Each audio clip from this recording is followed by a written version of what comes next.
వార్తలు చదువుతుంది మీ మాధురి. జాజిరెడ్డిగూడెం మండల కాంగ్రెస్ పార్టీ అధ్యక్షులుగా గుడిపల్లి మధుకర్ రెడ్డి, జాజిరెడ్డిగూడెం మండల కాంగ్రెస్ పార్టీ అధ్యక్షులుగా శ్రీ గౌరవనీయులు గుడిపల్లి మధుకర్ రెడ్డిని తుంగతుర్తి శాసనసభ్యులు మందుల సామీలు నియామక పత్రాన్ని అందించడం జరిగింది. ఈ కార్యక్రమంలో భాగంగా కేంద్రంలో వివిధ గ్రామాల నుండి కాంగ్రెస్ పార్టీ కార్యకర్తలు, అభిమానులు అత్యధిక సంఖ్యలో పాల్గొనడం జరిగింది.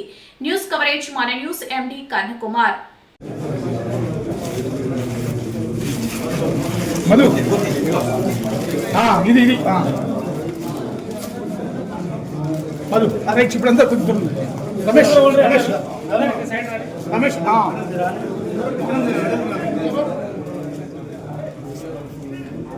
అందరు ఇటు రండి. కొంచెం వెనకకి రావాలి అన్న. అన్న కొంచెం జరగా బ్రదర్. ఓకే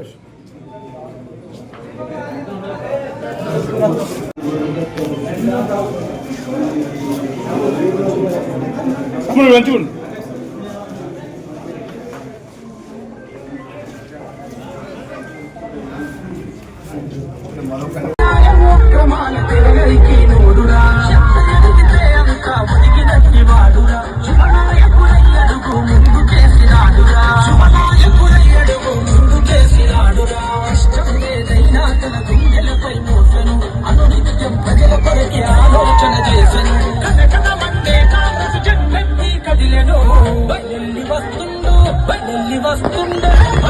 వస్తుండు గుడిపల్లి మధుకరన్న బడుగు జీవులా